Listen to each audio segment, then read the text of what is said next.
এই শাকগুলোর নাম কাকবোতো, কেউ কেউ বেতো শাকও বলে। কাকবোতো শাকটা শীতেই পাওয়া যায়, অন্য টাইমে পাওয়া যায় না।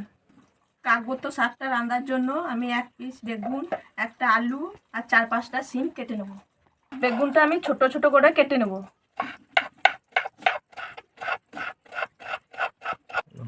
এইভাবে ছোট ছোট করে কেটে নেবেন। এইভাবে আলুগুলোকে ছোট ছোট করে কেটে নেবেন। শিমগুলোকেও ছোট ছোট করে কেটে নেব।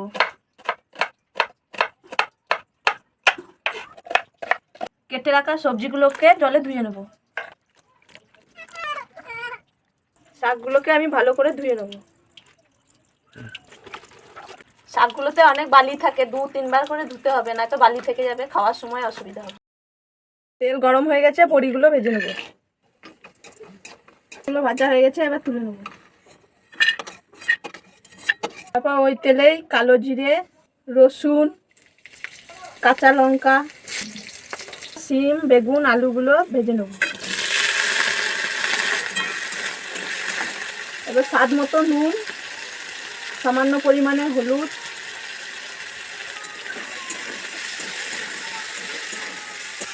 আপনারা এইভাবে ভালো করে ভেজে নেবেন।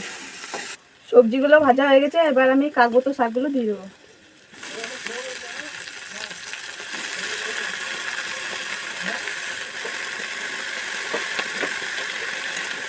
শাকগুলোকে আমি ছোট ছোট করে বেছে নিয়েছি, আপনারা চাইলে এগুলোকে কেটে নিতে পারেন, আমি কাটিনি। এবার কিছুক্ষণের জন্য ঢাকা দিয়ে রেখে দেবো।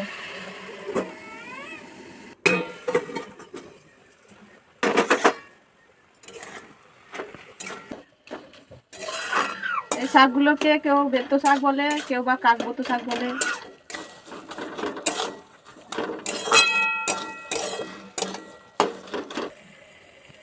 সামান্য পরিমাণ চিনি দিয়ে দেবো, শাকের টেস্ট আসবে।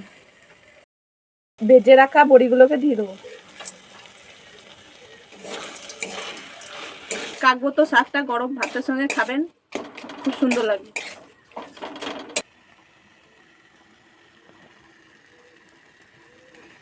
শাক রান্না হয়ে গেছে, এবার তুলে নেব।